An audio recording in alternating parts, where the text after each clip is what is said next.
The sound of the slap cracked through Balaga Market like a gunshot.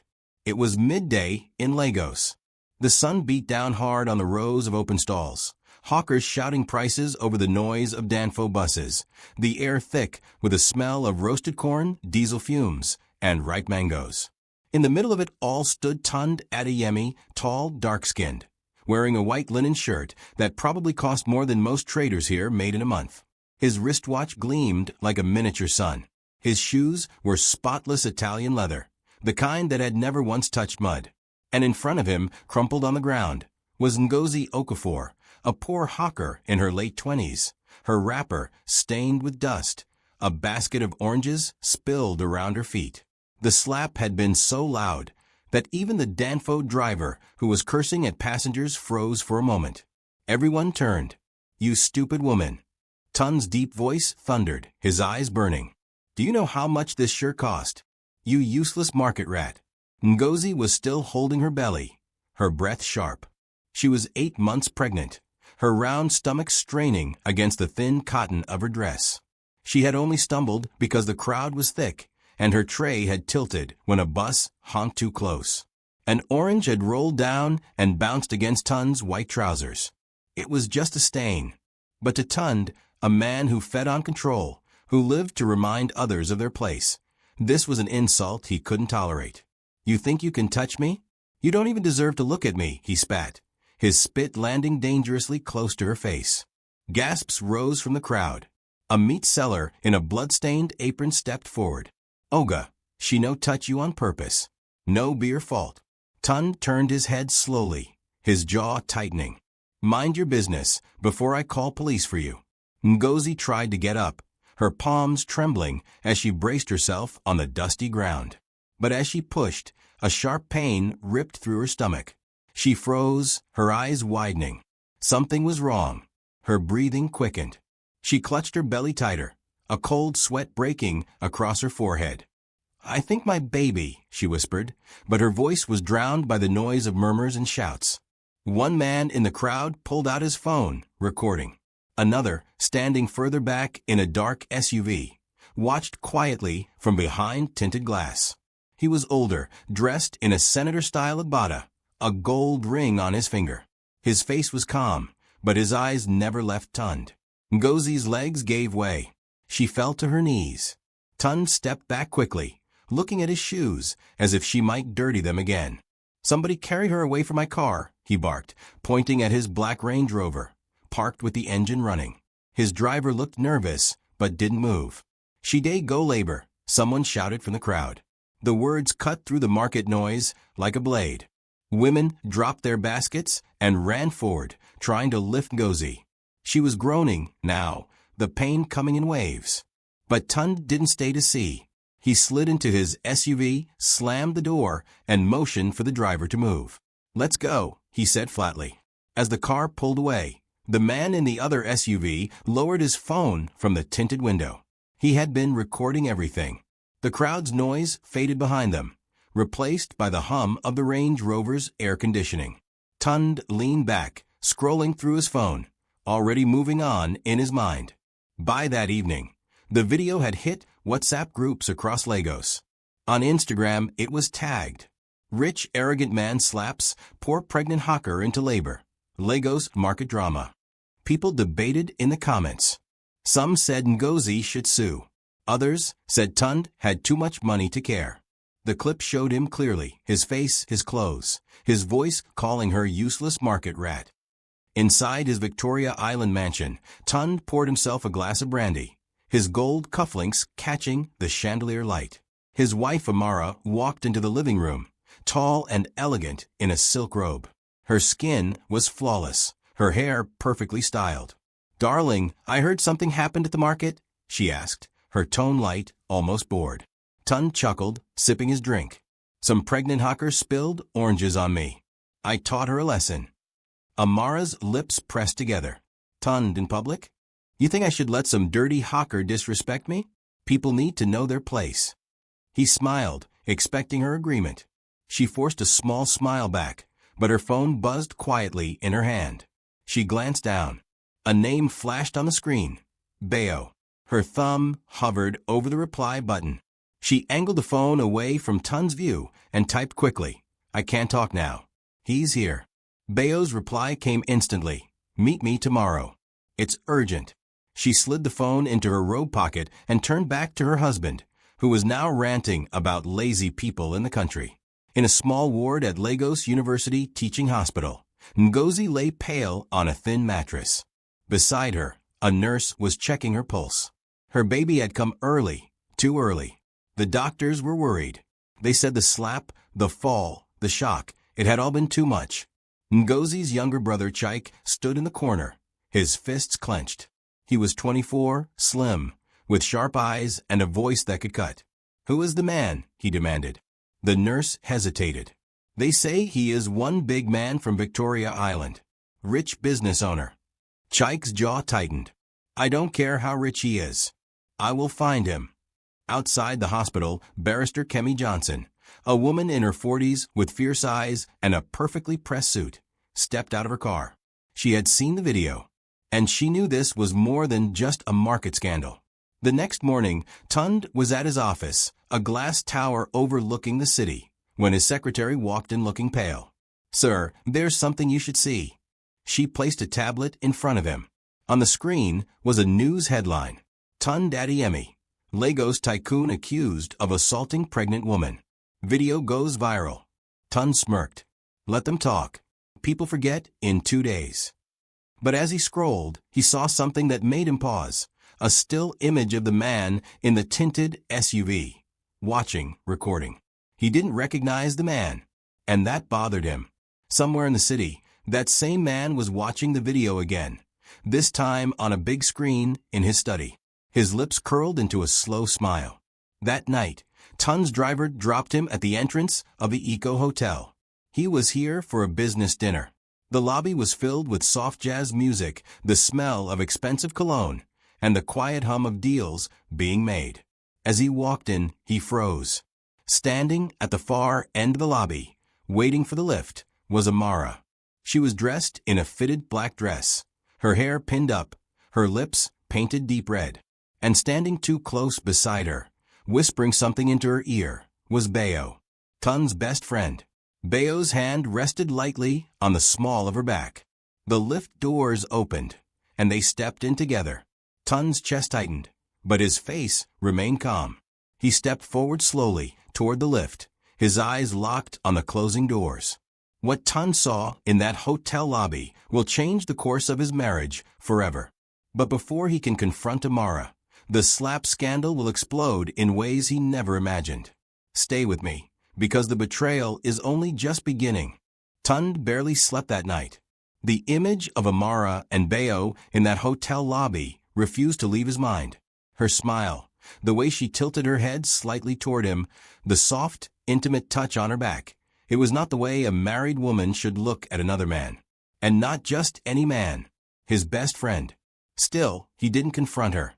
Tund was not the kind of man who raised his voice without a plan. He preferred silence, the kind that made people nervous, the kind that made them confess without knowing they were confessing. By morning, the scandal from the market had grown like fire in Harmattan.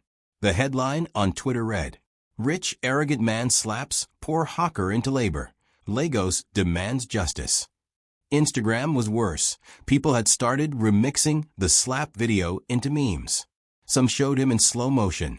Others added sound effects that made the scene even more humiliating. Influencers were using his name for clout. In the dining room of their Victoria Island mansion, Amara sat sipping green tea, scrolling through her phone. She looked flawless, silk blouse, light makeup, diamonds glinting at her ears. Tund came in wearing a crisp navy suit, his cologne filling the air. He dropped his phone on the table, picked up the newspaper the steward had placed there, and scanned the front page. The photo was there. Him, arm mid-swing. Ngozi's face turned in pain. "They're still talking about it?" Amara asked, her tone calm, almost lazy. "Of course they're talking," Tund said, flipping the page. "People love drama. Give it a week. They'll move on to the next thing." She set her cup down, her voice careful. "But this isn't just social media. That woman could sue you." Tund gave a short, sharp laugh. Sue me? With what lawyer? She's a hawker. A nobody.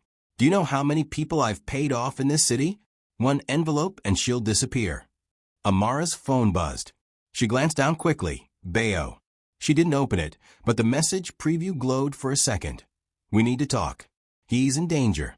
Her pulse quickened. She looked up. Maybe you shouldn't underestimate her. Lagos loves an underdog. Tund smirked. Lagos also loves money. And I have more than enough to make problems go away. Across town, in the small one-bedroom flat Chike and Ngozi shared, the mood was heavy. Ngozi lay in bed, her face pale, eyes red from crying. Her baby was in an incubator at the hospital. She had seen the video of the slap, not because she wanted to, but because everyone kept sending it to her. Each time she saw Tund's face, something inside her tightened. Chike was pacing. We can't just let him walk away. He can't do this to you, to us. Ngozi's voice was weak. We don't have money for lawyers, Chike. But Chike had already been calling people, asking questions. A friend told him about Barrister Kemi Johnson, the lawyer who had once sued a big oil company and won. I'll find her, Chike said, his voice low but sure. He slapped the wrong family. That afternoon, Amara drove her black Lexus SUV to a private spa in Ikoyi. The receptionist greeted her warmly. They knew her well here. But instead of going to the massage room, she took the lift to the rooftop restaurant. Bayo was already waiting at a corner table. He was tall, well-built, with a smooth smile that could melt anger like butter. He stood as she approached, pulling out a chair for her. You shouldn't have come to the hotel last night, she said quietly, sitting down.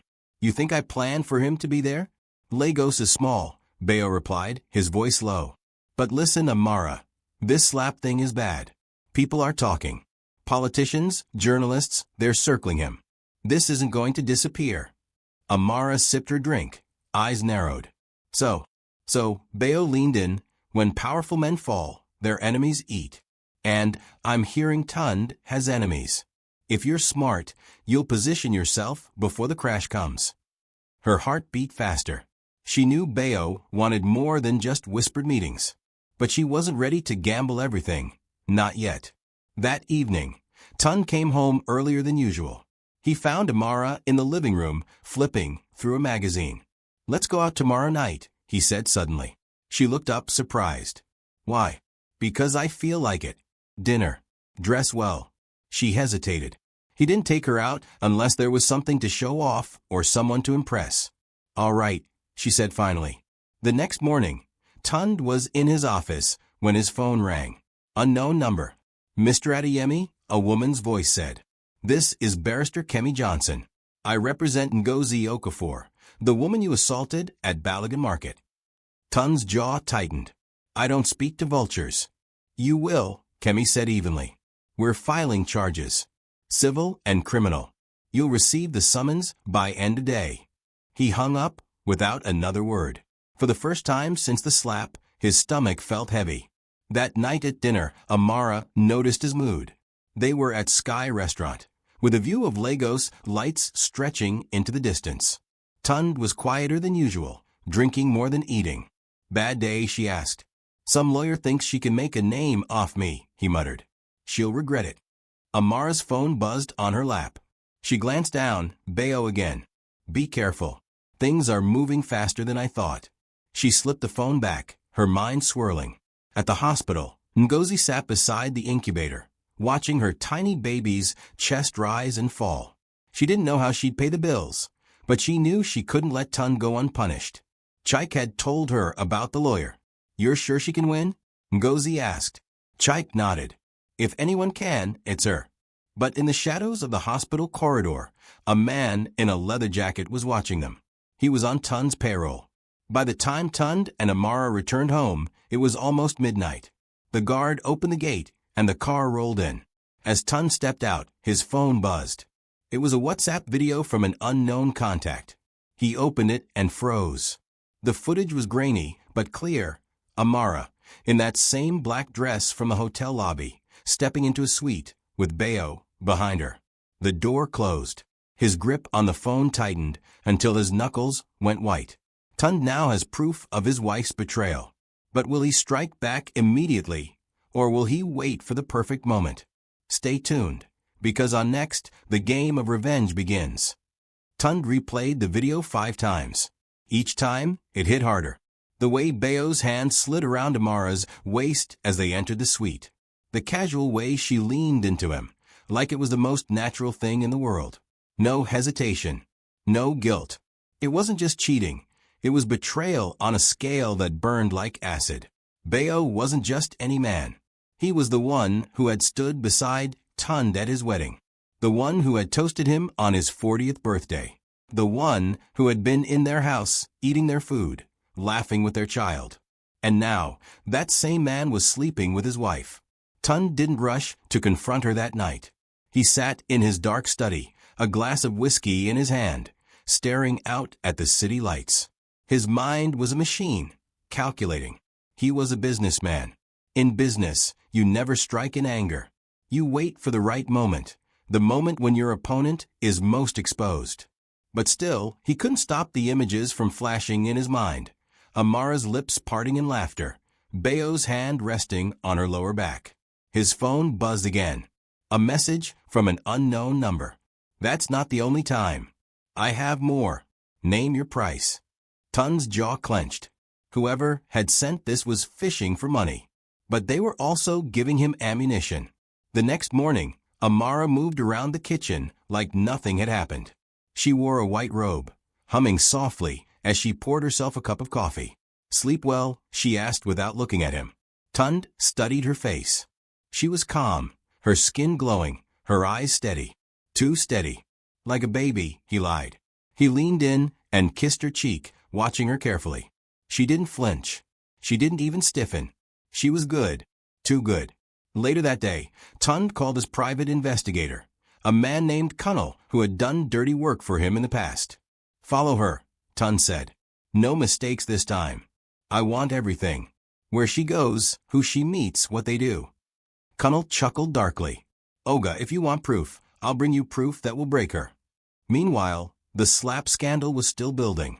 On Channel's TV, a news anchor read the latest. Ngozi Okafor remains in hospital after allegedly being assaulted by Lagos businessman Tund Adeyemi.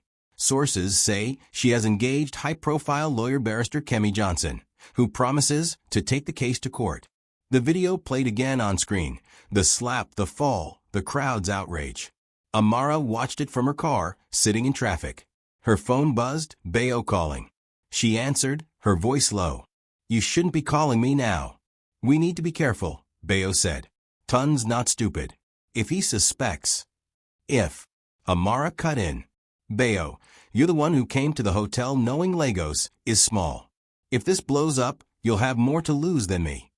There was a pause on the line. Not if we play this right, Beo said finally. Remember what I told you. Tund's empire isn't as clean as it looks. When the market slap scandal hits court, his enemies will come for him. We can make sure we come out on top. 3 days later, Cunnell delivered. They met in an empty car park at night. Cunnell handed Tund a brown envelope. This one go pain you, Cunnell said, shaking his head. Inside were photographs. High resolution. Date stamped. Amara and Beo in a different hotel room.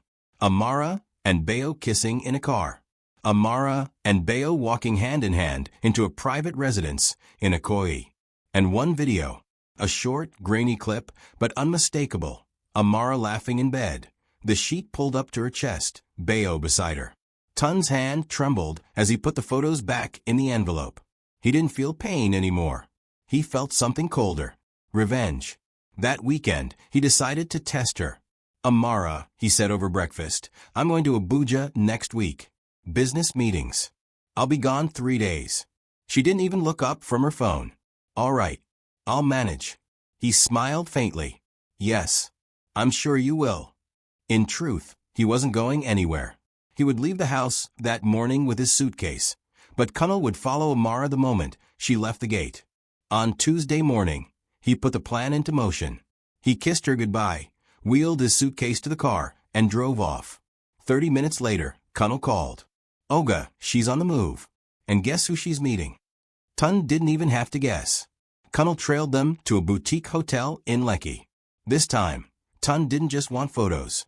He wanted a live stream. Sitting in his office, Tund watched on his phone as Amara entered the hotel with Bayo. Watched as they checked in. Watched as they disappeared into the lift. And watched as, 2 hours later, they emerged, looking far too relaxed for just friends. By evening, Tund was back at the mansion before Amara returned. He sat in the living room, the lights dimmed, the air cold. When she walked in, she looked surprised to see him. "I thought you were in Abuja?" "I was," he said smoothly, "but the meeting ended early." She smiled faintly, setting her bag down. "Good. I was getting bored here alone." Alone. The word almost made him laugh out loud. He poured 2 glasses of wine, handed her one, and raised his glass. "To us," he said. She clinked her glass against his, her eyes steady on his. Tund sipped his wine, his mind already working on the next step.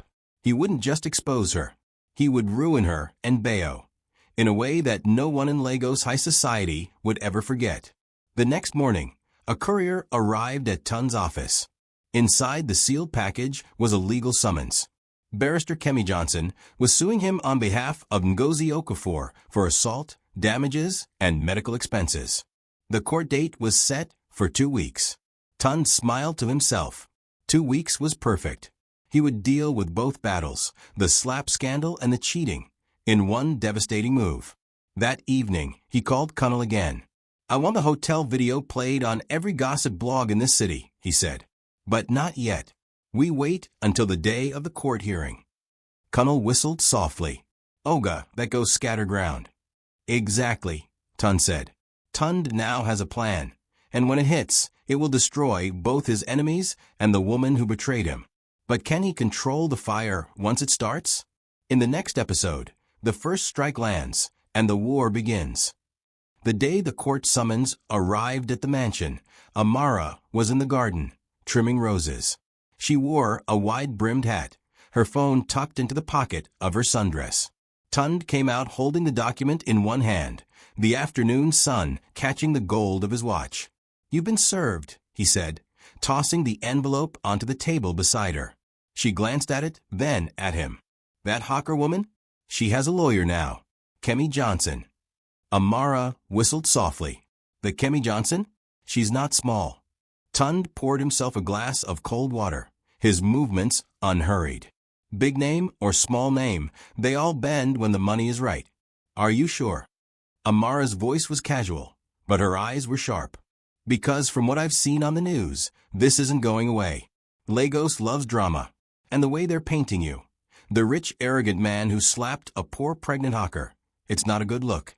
Tund leaned on the table, looking at her directly.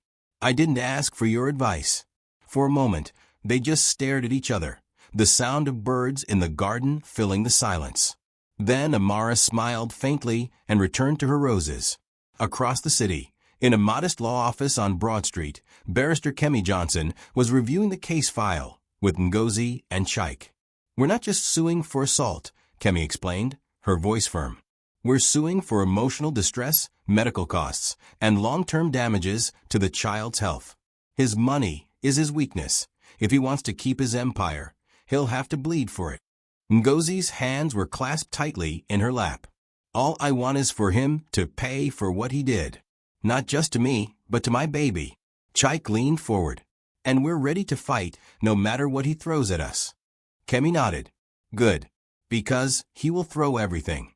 At Tund's office, his legal team was already strategizing. "We can try to delay the hearing," one lawyer suggested. "Drag it out for months. By then, public interest will die down." "No," Tund said. "We go to court on the date. I want to face her. And when we do, I want the whole city watching, because I'll be the one controlling the headlines that day."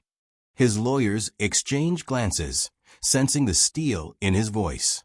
That night, over dinner, Amara tried a different tactic. "Why don't you settle?" she asked lightly, cutting into her grilled fish. "Pay her off. Keep your name out of court." Tund raised an eyebrow. "You think I'm afraid of court?" "I think," Amara said slowly, "you have enough enemies already. Why give them more ammunition?" Tund sipped his wine. Don't worry about my enemies.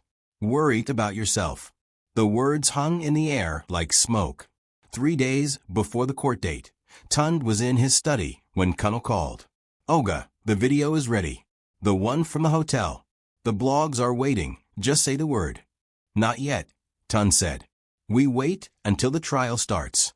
The moment the cameras are on me, we drop it. By evening, she won't be able to show her face anywhere in Lagos. Connell chuckled. And the man? Tund's eyes darkened. Bayo will wish he never knew me. In a quiet cafe in Ikoyi, Amara sat across from Bayo. She looked more tense than usual, her hands wrapped around her coffee cup. He's planning something, she said. I can feel it. He's too calm. Bayo leaned back, his voice low. Let him plan. We'll be ready. When he falls in court, we'll make our move. You'll get the house, the accounts, everything. Amara hesitated. She had married Tund for security, for the life he could give her. But now, she wasn't sure which man was more dangerous, the one she married or the one she was sleeping with. On the morning of the trial, Ngozi dressed carefully in a simple blue gown, her headscarf tied neatly. Chaik walked beside her as they entered the courthouse, a small crowd of journalists snapping photos. Inside, the air was heavy with anticipation. Barrister Kemi sat with them, her expression calm but focused. Remember, she whispered, tell the truth, but keep it clear. Don't let them twist your words. Across the aisle, Tund arrived in a tailored charcoal suit, his lawyers flanking him. He walked with the confidence of a man who believed the room belonged to him. But in his pocket, his phone buzzed, Connell's message, ready to drop the bomb. As the judge entered, everyone rose. Cameras flashed. Ngozi's testimony began, her voice shaking at first, then growing stronger as she described the slap, the fall, the pain. Gasps rippled through the room when she spoke about her premature labor, about her baby fighting for life in an incubator. The judge listened intently. The journalist scribbled furiously.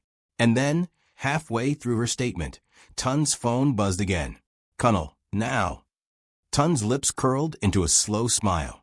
As Ngozi fights for justice in court, Tund is seconds away from releasing the scandal that could destroy Amara forever. But when the video drops, the fallout will reach further than even he expects. Don't miss the next episode. This is where the war explodes. The courtroom was so silent you could hear the hum of the old ceiling fan. Ngozi was still speaking, her voice trembling as she described the moment her water broke on the dusty ground of Balaga Market. She spoke about the fear, the screaming, the rush to the hospital, about watching her baby through a glass incubator, wondering if every breath would be the last. Every word was a blade, slicing into Tund's public image. But Tund sat there unmoved. His lawyers thought it was because he was cold. In truth, it was because his mind was already 2 steps ahead. His phone buzzed again in his pocket. Connell, all the blogs are on standby. Once I hit send, there's no going back. Tund didn't hesitate this time. Do it. 2 minutes later, a ripple of sound spread through the public gallery at the back of the court. It started with one gasp, then a hushed Yezu from another corner. Journalists began glancing at their phones, their eyes widening. A few even stood up to whisper to each other. On Instagram, the headline blazed in bold capital letters. Exclusive. Billionaire's wife Amara Adeyemi caught in hotel room with best friend Bayo Martins. Video inside. And the video was there for the world to see. Amara, in her black dress, entering the suite with Bayo. The door closing. Then the grainy clip from inside. Sheets, laughter. Her face clear as daylight. The comments exploded instantly. Wallaby like wedding again. So this fine Madame Day chop from both pot and stove? God catcher. Tund na still man sha. Amara felt it before she saw it. Her phone, on silent in her purse, was vibrating nonstop. She slipped it out under the table, glanced at the screen, and froze. Her throat went dry. The video was everywhere. She looked up at Tund. He was staring straight ahead, his expression calm, almost bored. But she could see it in the set of his jaw. He had done this. Across the courtroom, Bayo was seated near the public gallery, his face pale as he also saw the headlines flooding social media. Barrister Kemi noticed the sudden shift in the room. She leaned toward Ngozi. Something's happening outside. Ignore it. Stay focused. But it was impossible to ignore. Even the judge's clerk had glanced at his phone twice in the last minute. And then, as Ngozi finished her testimony, one of the reporters whispered loudly enough for the front row to hear. Tun's wife not big news today. Video don drop. When the court recessed for lunch, the journalists didn't even bother with subtlety. They swarmed Amara, microphones thrust in her face. Mrs. Adeyemi, is it true you've been having an affair with your husband's best friend? Did you know the video was being recorded? Are you and Mr. Bayo Martins still together? Amara shoved past them, her heels clicking sharply on the marble floor. Her driver was waiting outside, but before she could get into the car, Tun's voice stopped her. Beautiful day for headlines, isn't it? He said, stepping up beside her. She turned to him, eyes blazing. You think this will save you? All you've done is make yourself look like a bitter, jealous man. Tun smiled, low and cold. Maybe. But now, while they're talking about you, they're not talking about the slap. Bayo called her 3 times on the drive home. She didn't answer. She knew Tun would be watching every move she made now. When she reached the mansion, the staff avoided her eyes. They had all seen it. Everyone had. She locked herself in the bedroom and stared at her reflection in the mirror. Her carefully curated image, the elegant society wife, was gone. In its place, a woman the whole city now whispered about. Back at the courthouse, Tund was the picture of composure. He answered the reporter's questions with a faint smile. Yes, I've seen the video, he said. It's unfortunate when people you trust betray you. But I'm here to focus on the matter before the court. The journalists ate it up. By the evening news, the slap case was sharing airtime with the Amara affair scandal. Ngozi sat in her hospital room later that day, the TV on low. She didn't care about Tun's marriage problems. To her, it was just another sign of his arrogance and cruelty. But Chaik leaned forward, eyes sharp. This is good for us. How? Ngozi asked. Because he's distracted now. His house is on fire. And when a man's house is burning, he can't fight on all fronts. That night, Amara finally answered Bayo's call. You have to leave Lagos, she said immediately. He'll come for you. Bayo's voice was tense. And you? What about us? She laughed bitterly. Us? Look at what he's done. I'm the one living in the middle of the battlefield. Then come with me, Bayo urged. We can disappear. She paused. For a moment, the idea tempted her, escaping all of it. But she also knew Tund. If she ran now, he'd hunt her down. No, she said finally. I'm staying. But we both need to be ready for what comes next. The next morning, before the second day of the trial, Amara received an email. No subject line. No sender name. Just one sentence. You've taken something from me. Now, I'll take everything from you. Attached was a single photograph, her son, 12 years old, walking into his school. Amara thought the hotel video was the worst Tund could do. She was wrong. Now the war is turning dangerous, and their child is caught in the middle. In the next episode, betrayal turns into a fight for survival. Amara sat on the edge of the bed, staring at the email on her laptop. Her hands shook so badly she had to hold them together in her lap. The words were short, almost calm. You've taken something from me. Now I'll take everything from you. And then that picture, her son, David, stepping out of the school gate, his backpack slung over one shoulder.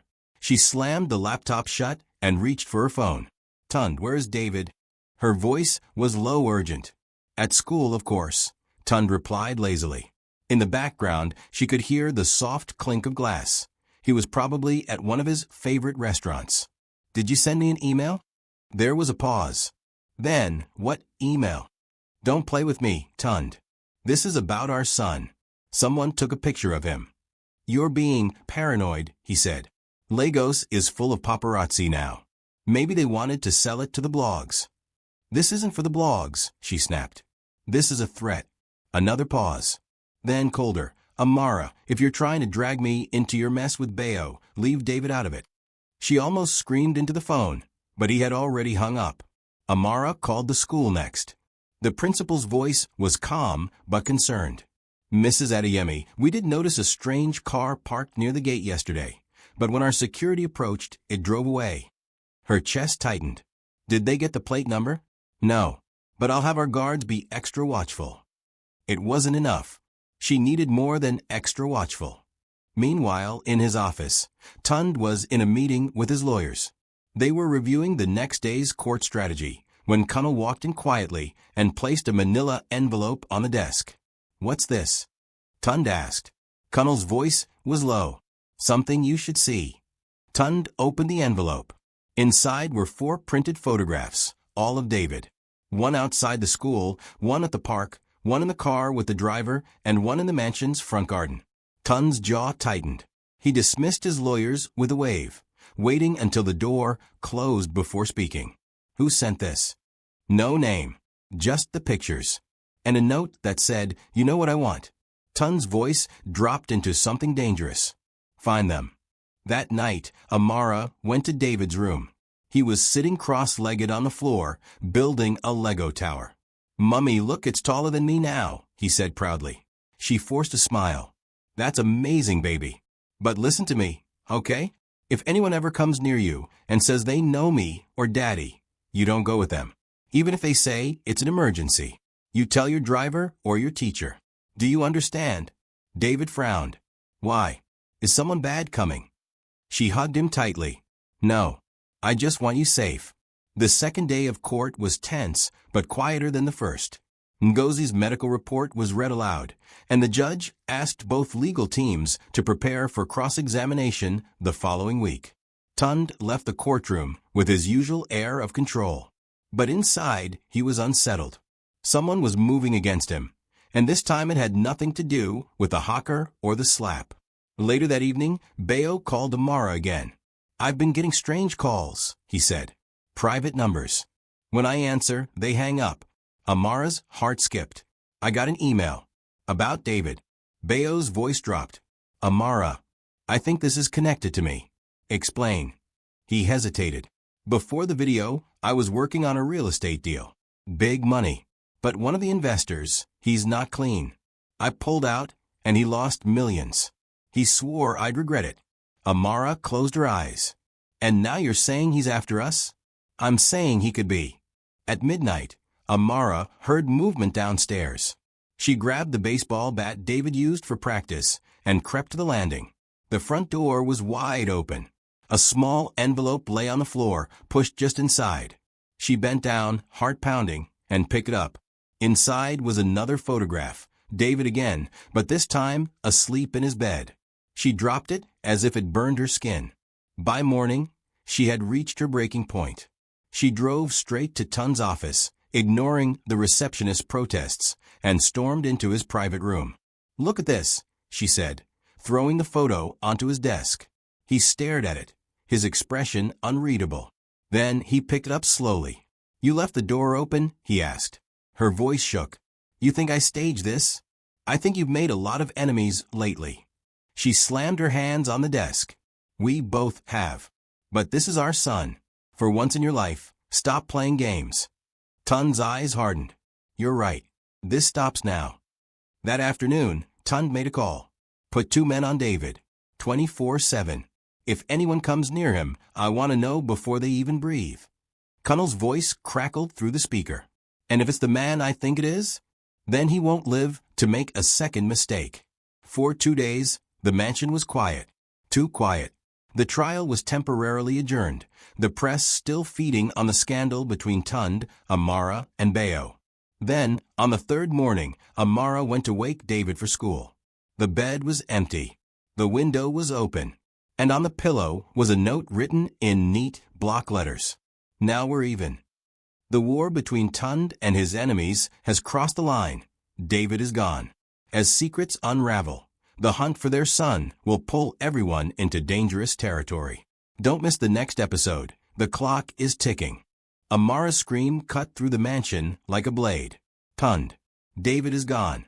Her voice echoed down the marble halls. She was already running toward his study, the note clutched in her trembling hand. Tund was on the phone with Cunnell when she burst in, hair wild, eyes blazing. He's not in his bed. The window, her voice cracked. The window was open. Tund was already on his feet, grabbing the note from her. He read it once, twice, then crumpled it in his fist. Lock down the house, he barked into the phone. Call the driver, the guards, everyone. Amara grabbed his arm. This isn't a random kidnapping. This is personal. I know, Tund said grimly. And I have a very good idea who's behind it.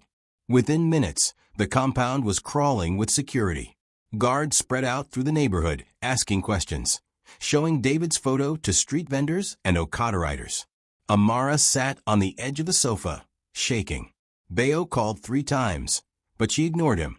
If Tund even suspected she was talking to Bayo now, things could spiral into something worse than kidnapping. Cunnell arrived, face tense. We've got camera footage from the street. Tund didn't wait. He followed Cunnell to the security room. The black and white grainy video showed a dark SUV parked 2 houses away from the mansion. At exactly 3:12 a.m., a figure dressed in black climbed over the side fence, moved straight to David's window, and disappeared inside. Less than 3 minutes later, they were back out, carrying something wrapped in a blanket. Tund's hand slammed the table. That's him. Cunnell nodded. Plate number is covered. But we traced the SUV shape to a fleet owned by Bayo Martins. Back in the living room, Amara felt the blood drain from her face when Tund re-entered. You knew, he said softly. Didn't you? Her mouth went dry. Knew what? That Bayo is involved in this. Amara shot to her feet. I don't know anything about this. Yes, I've been with him. I won't lie about that anymore, but I swear to God, Tund, I would never let him touch our son. Tund's eyes were sharp and cold. You let him touch you. That was enough. By noon, the story had already hit the blogs. Rich, arrogant man who slapped pregnant hawker now faces child abduction nightmare. Comment sections exploded. Some said it was karma. Others speculated it was an inside job. A few openly accused Amara of staging it to punish Tund for his arrogance. The board of Tund's construction company sent him a formal notice. Until the situation was resolved, all major contracts would be placed on hold. The empire he had built brick by brick was starting to crack. Amara, unable to sit still, called Bayo in the guest bathroom. Where's David? She demanded. Bayo's voice was low, careful. I don't have him. Liar. I swear, Amara. But I think I know who does. The investor I told you about, Chief Olarenfimi.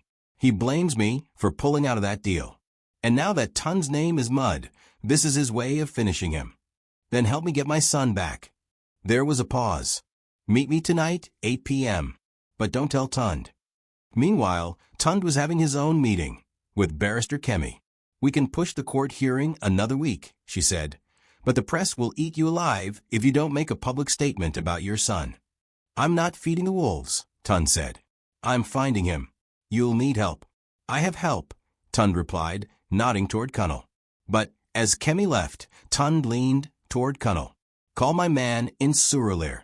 Tell him I need eyes on Bayo day and night. 8 p.m. came. Amara told the guards she was going to see her sister. In reality, she drove to an abandoned warehouse near the docks. Bayo was already there, leaning against his car. I told him you'd come alone, he said. Who? Before he could answer, a black SUV pulled up. 2 men stepped out, one tall and thin, the other short and stocky. Between them, holding a small teddy bear, was David. Mummy. David ran toward her, but the tall man grabbed his arm. You'll get him, the man said, when we get what we want. Back at the mansion, Cunnell burst into Tund's study. Sir, she's meeting Bayo now. We traced her phone. Tund's jaw tightened. Where? Cunnell hesitated. The docks. Tund was already on his feet, grabbing his car keys. Call the boys. No police. At the docks, Amara's hands trembled as she clutched her bag. What do you want? She asked. The tall man's eyes narrowed. 50 million. Cash. By tomorrow night. That's impossible. Then you'll be attending a funeral, not a reunion. Bayo stepped forward. We can negotiate.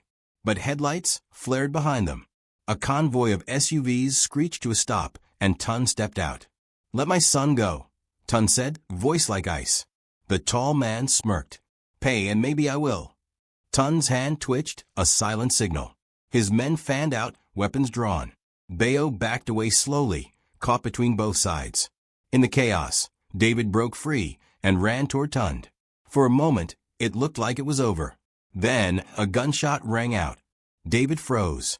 The docks have turned into a battlefield, and one shot has shattered everything. Who pulled the trigger? And will David make it out alive? The next episode will take you deeper into the war for family, power, and revenge. Don't miss it.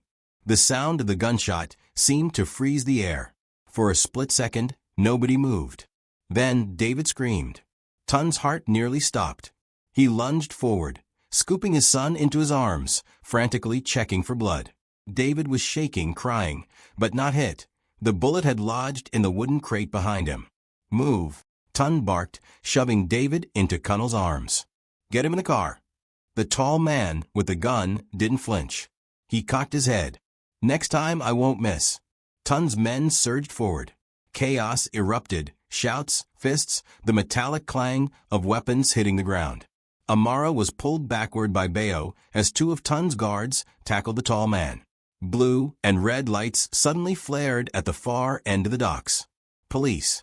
Someone had called them. Within seconds, armed officers poured into the scene, guns raised. "Everybody down." On the ground. The tall man dropped his weapon and raised his hands, smirking. Tun's men hesitated, then obeyed. But Bayo? He tried to slip away toward his car. "Freeze," a policeman shouted. Two officers tackled him before he could take 2 steps. Amara's breath came in short gasps as an officer grabbed her wrist. "You're coming with us for questioning." "I haven't done anything," she cried, but her voice was lost in the noise. At the station, Tun sat in a grimy interrogation room, knuckles still raw from the fight. Inspector Salami walked in, dropping a file on the table. "Quite a night, Mr. Adeyemi. Kidnapping, illegal firearms, assault. And somehow, both you and your wife are in the middle of it." "My son was kidnapped," Tun said through clenched teeth. "I got him back." "You got him back at an illegal ransom meeting," Salami countered, "with an army of armed men. And the man who fired that gun says you ordered the hit." Tun's eyes narrowed. "That man works for Chief Olaranfimi." Salami leaned back. "Olaranfimi says he doesn't know him." In another room, Amara sat with her hands folded, eyes red from crying. "Mrs. Adeyemi," the female officer began gently. "Do you know Bayo Martins?" Amara hesitated. "Yes." "Were you meeting him tonight to negotiate your son's release?" "I thought he could help me get David back." The officer exchanged a look with her partner. "But you didn't tell your husband." "No, because Tun would have. Would have what?" Amara bit her lip, staring down at the table. "Killed him." Meanwhile, in the holding cell, Bayo was already working his charm. "Officer, look, I'm not the bad guy here. I was just trying to help her. She's in a bad marriage. You know how it is, rich men think they own women." The officer didn't respond, just scribbled notes. Bayo smiled faintly. Even in trouble, he knew how to plant seeds. By morning, the media had their headline. "Love triangle turns deadly. Billionaire, wife, and secret lover questioned in dockside shootout." Tun's company stock plummeted. The board called an emergency meeting, and the whispers began. Maybe he should step down. Back at the station, Inspector Salami dropped a bomb. "You're free to go," he told Tun, "but the Department of State Services is taking over. They believe this kidnapping might be linked to political funding networks." Tun frowned. Meaning, Salami said with a thin smile. "You've just stepped into a much bigger game. And the people in that game don't like losing." Outside, Amara was waiting, arms wrapped around herself. David was with Cunnell in the car, asleep. "We need to talk," she said. "We have nothing to talk about," Tun replied, walking past her. She was just trying to save her child. Bayo's voice cut in from behind them. He had also been released. Tun turned slowly. "You have 2 options, Bayo, disappear or disappear permanently." Bayo smirked. "Careful, Tun. The more you threaten me, the more I record." That night, Tund couldn't sleep. He stood by the window of his study, staring out at the city lights. His phone buzzed. Unknown number. A text. 50 million. 48 hours. Or the next bullet won't miss. Attached was a photo, David sitting in the back seat of a car. Tonight's rescue had been temporary. David is back in danger. And this time, the enemy is closer than ever. Who's playing both sides? And how far will Tund go to save his son? The next episode will rip open the truth behind the betrayal. Stay locked in. The text still burned on Tund's phone screen. 50 million. 48 hours. Or the next bullet won't miss. And that photo, David in the back seat of a car, head down, clutching the same teddy bear. Tund paced the study, fists clenched so tight his knuckles whitened. Whoever sent that message wasn't bluffing. They'd already proven they could get to David, even from under his nose. By morning, he had a plan. He didn't tell Amara, didn't tell Connell, didn't even call the police. At 6 a.m., he slipped out of the mansion in a nondescript gray sedan, heading straight for the one man who would know how to trace the message, Musa, his old fixer from the days before Tund had become respectable. Musa's workshop smelled of oil and burnt metal. He was hunched over a disassembled laptop when Tund walked in. They said you'd gone soft, Musa said without looking up. Guess they were wrong. I need this traced, Tund said, tossing the phone on the table. Fast. While Musa worked, Tund's mind replayed the docs, the gunshot, the smirk on the tall man's face, the way Bayo had looked almost calm. Too calm for someone supposedly caught in the crossfire. Got it, Musa said finally. Not the phone's real number. They're bouncing the signal through 6 different IPs. But, he tapped a key. The last bounce came from a tower in Victoria Island. And there's only one apartment with a direct line-of-sight feed from that tower. Tund's stomach dropped. He knew that address. It was Bayo's penthouse. By the time Tund arrived, the sun was high and Lagos traffic was already boiling over. He took the elevator straight to the top, fists ready. Bayo opened the door shirtless, holding a glass of orange juice like he had nothing to fear. To what do I owe this pleasure? Bayo asked, smiling lazily. Where's my son? Tund's voice was a low growl. Bayo laughed. I told you I don't have him. You sent the message. Bayo sipped his juice. Prove it. Tund stepped forward, but a voice from inside the penthouse froze him in place. That's enough, both of you. Amara. She stepped into view, dressed in one of Bayo's t-shirts. Her hair was pulled back, but her eyes, they weren't frightened. They were steady, cold. Tund's voice cracked. Amara, what are you doing here? She crossed her arms, making sure David has a future. The world seemed to tilt. Explain, Tund demanded. Amara glanced at Bayo, then back at Tund. Do you know how it feels to be humiliated? To watch your husband slap a pregnant woman in the street, then watch the whole world tear you apart because of it? You dragged me into your shame, Tund. And you never apologized. This is about a hawker. Tund's voice was sharp. This is about everything, she snapped. The cheating, the control, the way you use money like a weapon. I'm done being your possession. Bayo's smile widened. We made a deal. 50 million, and David comes home. Simple. Tund's eyes darted between them. You're working together? Amara didn't flinch. We've been working together for months. The realization hit Tund like a punch to the chest. Every late-night phone call, every unexplained trip. She hadn't just been cheating. She'd been plotting. You kidnapped our son, he said slowly, to force me to pay you. No, Amara said. We arranged for him to be taken to keep him safe from you. Safe from me. You're about to lose everything, Tund. The company, the contracts, the board's trust. And when it happens, I won't let David grow up watching you destroy yourself. Tund's jaw tightened. You think I'll hand you 50 million? I'll see you in hell first. Bayo chuckled. Oh, you'll pay. Because if you don't. He picked up a tablet from the counter and tapped the screen. A video began to play, grainy footage from a street camera. It showed Tund in his SUV, window down, slapping the pregnant hawker. But this wasn't the clip from the news. This one was longer, showing the moments after, where Tund got out of the car, grabbed the woman's phone, and smashed it against the pavement before driving off. Amara's voice was like ice. "We send this to the DSS and the press, and you're finished. Prison finished." Tun's pulse roared in his ears. They had him boxed in, the law, the media, and now his own wife. But then Musa's words from earlier came back to him. "They're bouncing the signal. Last bounce came from here." If the kidnap messages were sent from Bayo's place, there was a way to prove it. And once he had that, he could turn this whole game upside down. "I'll get your money," Tun said finally, forcing his voice to stay even. "But I need proof of life. Now." Bayo glanced at Amara. She nodded. Bayo pulled up a video call. David appeared on screen, sitting in a dimly lit room with a woman Tun didn't recognize. "Mummy says I can come home soon?" David asked quietly. "Yes, baby," Amara said softly. "Soon." The call ended. As Tun left, Amara called after him. 48 hours. Not a minute more. He didn't look back. But inside, the fire was already building. If they wanted a war, they'd just declared it. That night, Musa came to the mansion. "You get what you need?" Musa asked. Tun's lips curled into a thin smile. "Not yet. But tomorrow, we take the fight to them."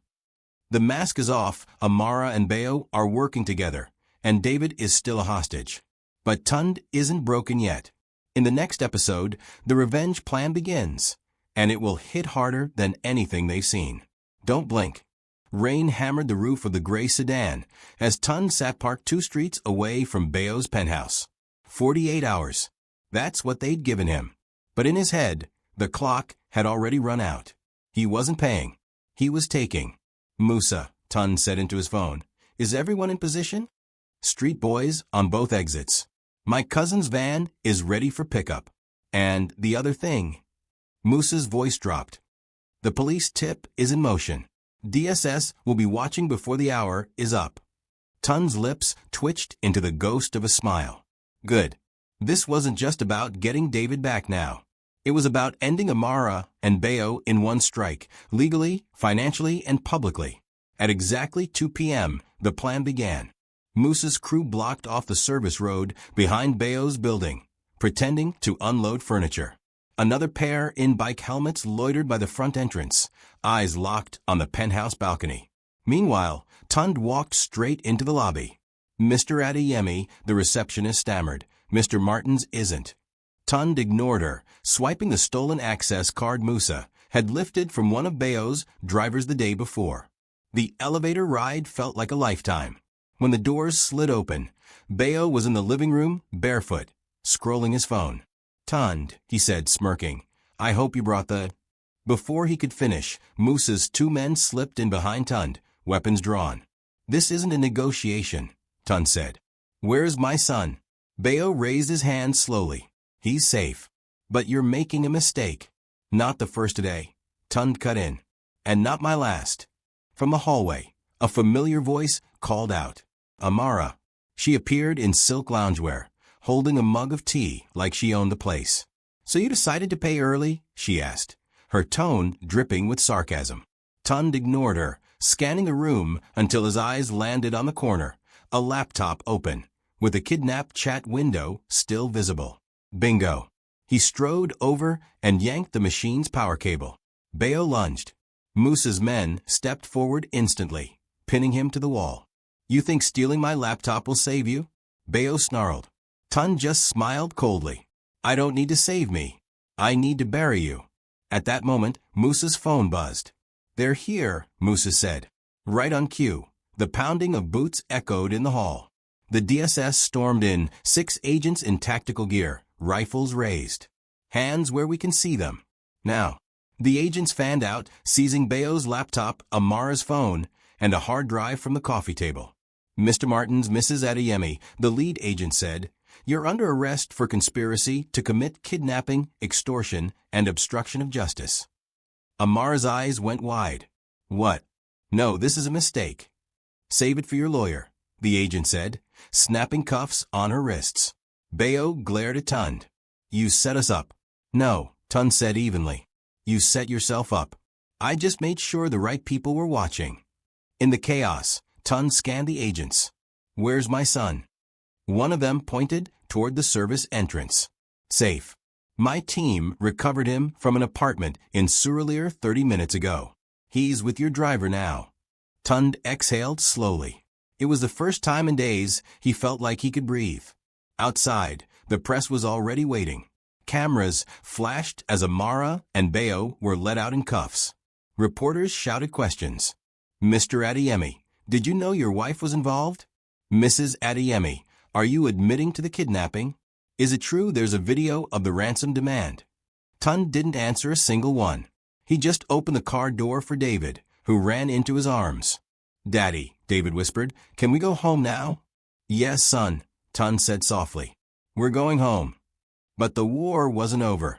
2 days later, Tund sat in the boardroom of Adeyemi Global Holdings. Half the board had seen the headlines. The other half had seen the footage Musa leaked, showing Bayo sending the ransom messages from his penthouse. Mr. Adeyemi, the chairman began, the scandal has damaged the brand, but you've been cleared of charges. We believe you should remain as CEO. The vote was unanimous.